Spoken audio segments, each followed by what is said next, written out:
Yes, it is indeed time for The World This Week, 7 days, for Paris-based correspondents, 1 hour. The World This Week in partnership with the International Herald Tribune. Hello, Anne Bagomeri. How are you? Very well, thanks. Also with us, Anne-Elisabeth Moutet of the Sunday Telegraph, Stéphane de Vries of the Dutch TV and radio station RTL4, and recent author of... Onder mijn zolen.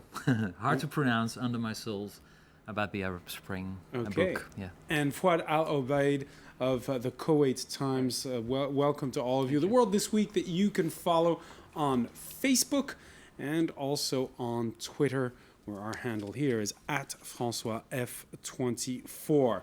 There certainly was a lot of tweeting where I've been this past week. A new, uncertain, violent, and yet sometimes, at times, exhilarating, say the locals themselves, a turn, an unexpected turn, a second unexpected turn for the Arab world's most populous nation. We happened to be in Tahrir Square at the end of last week to film reports in the build-up to the first election since the fall of Hosni Mubarak, when we saw riot police deploy. This is file footage that you're seeing here from back in January. The riot police this time brutally ousting several hundred of those who'd been injured back at the time. The result, well, you've seen it. You've seen it again this Friday. Tahrir Square at times filled by hundreds of thousands, and you see those images there. You can tell there's a lot of people because it's backed up all the way in the back there towards where the Cairo Antiquities Museum is. And now, this happening despite the fall of one civilian cabinet, but the aging generals in charge are still around. Stéphane de Vries, were you expecting this sort of second flare-up? Egyptians don't like it when you say Act Two. For them, it's just an unfinished revolution. But were you expecting things to come to a head like this? Well, not in this to this extent. Actually, we should not forget it's only 11 months ago that Mohamed Bouazizi in Tunisia set himself on fire. So that's an extremely short period. And in these 11 months, a lot of things have changed already. It's just going not as quickly as we in the West might desire, but this is just, it's part of the revolution. So it's the same revolution that's still going on. And of course, in the wake of the elections next week, it's getting a little bit more intense. And so it's not unexpected. It is, of course, actually it's quite, it's a good sign that they're still continuing fighting for their rights and still continuing for free Egypt, or a free Egypt in their opinion. So basically, it's basically good news. It doesn't look like it, but it probably is. Do you agree, Fouad Al-Obaid? Is it good news? I'm not sure if it's good news. I remember being here early last year and watching the first event unravel while commenting on it. I think it's a positive step. I think, the Arab Street clearly has matured over the past year, and the revolution that went on in practically every single Arab country in a shape, way, or form has empowered the youth to, take an active role in deciding their future, an active role in understanding their rights, their obligations, their liberties also. A lot of them have been influenced by what they see all over the place. There's also, a gap between the old generation, the ruling generation that has ruled for a long period of time, and the growing youth population in a lot of countries. I mean, the pyramid is kind of very flat on the bottom, with a lot of people under the age of 25 and 30 that are seeking a new role in the future of their own country. Anne-Elisabeth Moutet, when that's a huge point there. The fact that you have, something like 40% of Egypt's population, which is under 30, and I thought it was even more than that. And more like 60 or 70%. Pretty much. Also, it's in the entire Arab world. I mean, a lot of the populations are young and dynamic. A lot of them don't remember what went on in the past. I mean, there's a kind of cleavage of the days where the presidents, they were raised practically with the same people. They've seen their figures all their entire life. And now they see a change, and they want to push the change. They want to see where it can lead. And Elisabeth, do you see this as a good news story as well, then? I would like to see it as good news, but I'm not so sure for several reasons. First of all, these young people have been brought up in the last 10, 20 years with an education system that was failing, with a lot of the secular values that used to exist very much in Egypt completely going down by the wayside, with Al-Azhar University in the past 20 years becoming more and more Islamist, and with the frustration that comes from not having jobs, not being able to support themselves, not even being able to get married because they don't have enough to move from their parents, and with increasing frustration and despair. And I would like to identify this frustration and despair in some of the shady, unpleasant things that have happened recently. You know that a fellow journalist, a woman journalist from France 3, was sexually assaulted on Tahrir Square 1 or 2 days ago. She's the third woman journalist to whom this happens. It's a quasi rape, and she said that it lasted for 45 minutes, and she thought she was going to die. We know about the CBS News reporter a couple of months back, Lara Logan. There's an American Egyptian journalist called Mona Al-Tawi, and I think really this is very worrisome. I think the explosion is the explosion of a frustration. There are, of course, good people, but we ought to remember that only 6% of the Egyptian population is connected to the internet. And when we talk about the Twitter and Facebook revolution, it's even less than that, since lots of those people just have an email box to do business. I would like to be optimistic, but I'm not. Anne Bagger-Murray, your thoughts on this? Well, one of the elements that occurs to me as we were talking is something we were discussing before the show, and that is the sense that you had when you were there, reporting of an anti-American feeling, an anti-American current that runs underneath all the protests. That I find quite worrisome, because I think that has to be a learned response on the part of this young population. They didn't really live during the period. And frankly, in the beginning, the protests in Tahrir, the revolution in Egypt, we all remarked upon it. It was remarkably secular. It was remarkably non-xenophobic. There were no villains outside the country that anybody was blaming. These were Egyptians wanting control over their own destiny. And now, after X number of months of frustrated ambition and things not moving as quickly, now the search goes on for villains. And I'm disappointed to see that they're looking at the Americans. Well, we'll get to and the Israelis. We'll get to the Americans later. The main message, though, was really squarely against the generals. And Fouad Al-Obaid there mentioning the fact that it's a young population. On Tuesday, it was a 76-year-old field marshal that made his first speech since the fall of Hosni Mubarak, Hussein Tantawi, making pledges to go faster. The armed forces, represented by their Supreme Council, do not aspire to govern and put the supreme interest of the country above all considerations. And it is completely ready to hand over responsibility immediately and to return to its original mission to protect the nation, if the nation wants that, via a popular referendum, if required. Stefan de Vries, a referendum if required. Yeah, well, they're learning democracy step by step, and it's a very complicated process. So he's already a very old man, so learning is even more difficult for his age. But it shows how complicated things are, and it's not very easy to say, okay, it's not like a Lego box where we're just putting in some bricks to build a democracy. It's completely new. These people don't have any experience, especially since they're so young and used to the authoritarian regimes. So they have to learn a lot of things. I spoke to one businessman, Elisabeth Moutet, who said to me, of course, Field Marshal Tantawi was going to make a bad speech. He's not a politician. He's a military man. He's not used to being in the limelight. I mean, it's worse than that in many ways. First of all, because I think, looking back, there were the makings of a revolution, but what we really had was a military coup. It deposed a president that had basically was past his sell-by date. And then you had the army taking over. And to some extent, you could see the point the army had probably was the most efficient centralized economic system within Egypt.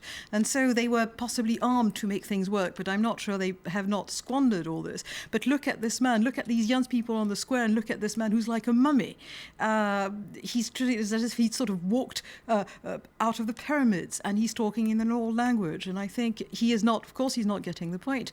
But it's also emblematic of, I would be a young Egyptian, I'd despair, because I think these are the men who think they can still rule us like before. Now, that what's interesting is that this is the part of the speech that we in the West picked up on. I don't speak Arabic, but those who do Tuesday mostly remember the tone. Phrases like, this is ruining the economy, it's driving a wedge between the army and the people to destroy the state of Egypt. Protesters furious. In my opinion, the statement by Tantawi today is a provocation. He's urging some people to oppose the revolutionaries on Tahrir Square as if they were hoodlums, which just isn't true. And what's more, people are expecting a much stronger reaction than this. If I'd like to comment, I think one of the things that a lot of people are seeing, even with the Arab Spring and what's going on, it's a lot of it is youth-led, and a lot of them are sick and tired of the old status quo. Their parents' generation, they lived a better life than the generation that's living right now. One thing is the numbers. I mean, you just see the population explosion. I mean, you've had this generation has a lot more people than the one before it. The economic situation is harder in a lot of countries, and the wealth is having a hard time trickle down to the bottom level. And even in countries where the wealth is not really an issue, I think dignity and pride and the notion that the youth are connected together, using new mediums such as Twitter and Facebook and whatnot, mediums that the governments don't really understand. I mean, as you clearly said earlier, my colleague, that a lot of them seem to emerge from the tombs or whatever. It's true. I mean, you look at a lot of, the Arab leaders, a lot of them are old, and the cleavage is becoming more and more felt, and one country is helping another country. I mean, I don't think each country is linked together, but I think they get inspiration from one another. And this is where maybe I'll join Stefan in seeing the glass half full. Ambag Murray, the fact that we see Field Marshal Tantawi in that wide shot on the screen, clearly this is not a man who uses his smartphone.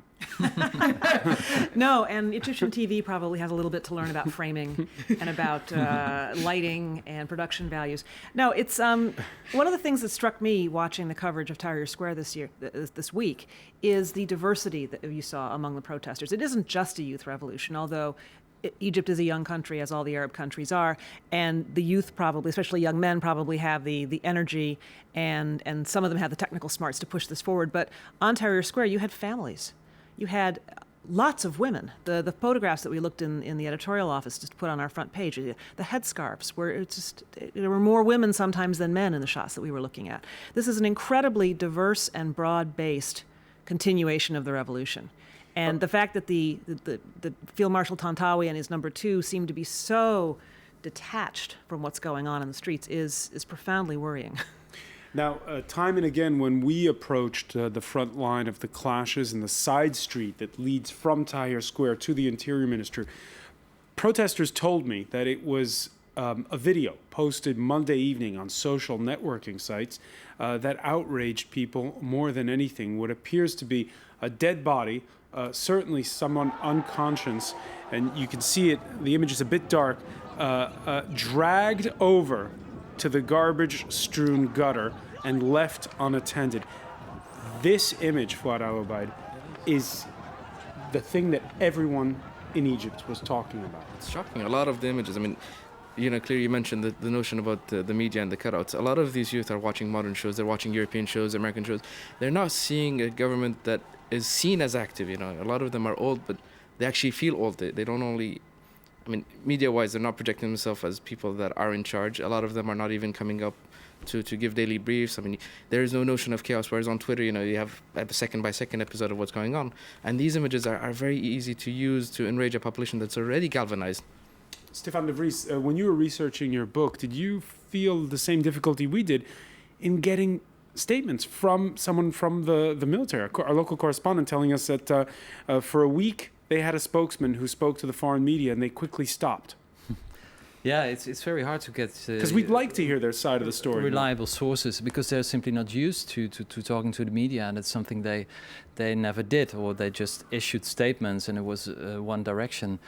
So that's very hard indeed to get their side of the story. It's also very hard to speak with the young boys who are also in the army to get their side of the story, because they hardly... speak English. I don't speak Arabic, so that's indeed it's difficult. And even when you're working with fixers, people who will translate what you're doing, it's very hard to know what exactly is going on, because a lot of people in the army do not agree with these actions, but they simply obey, and that's worrisome. It's a story that's not getting out. I mean, they don't have a lot of them. If you look at the stories that they're giving out, it's almost pathetic to the statement that they're saying. Whether it was in Muammar Gaddafi's era where he's talking about thugs and people on drugs.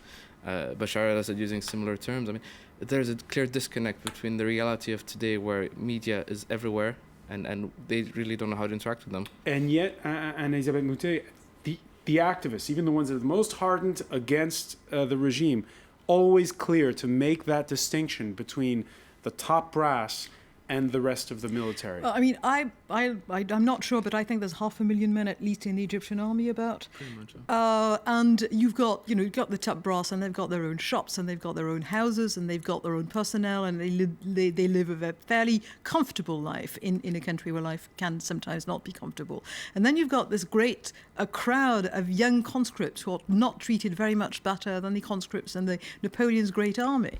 And they are poor, and they are children of the people, and very often they come from the countryside and from the south. And they themselves are basically told, go and do that. And I remember instances that we covered here in France 24, where the young soldiers prevented, they put down their weapons, and they said, no, we're not going to shoot, and they prevented some of the demonstrations to degenerate. So I think the young people are quite aware that the young soldiers are just oppressed as much as they are. Standing in Tahrir Square Tuesday, amid the biggest turnout since the fall of Hosni Mubarak, with hundreds of thousands pouring in, chanting, rallying, certain side streets, there's tear gas, rubber bullets. This is what was concentrating the minds over in Washington.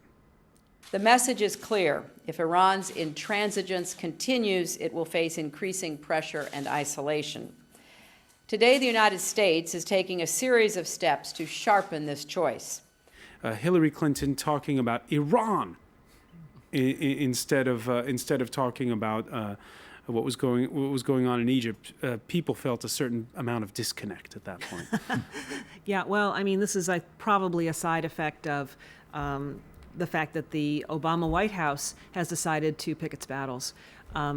I'm not in the head of Secretary of State Clinton. I do know that Iran is a preoccupation of the United States for a variety of reasons, but it is true that, again, the world is used to America being engaged in any conflict on foreign soil that threatens democracy, et cetera. I mean, America has led the world to believe that, so it's understandable that... We'll pick up on this point when The World This Week continues. You're watching France 24.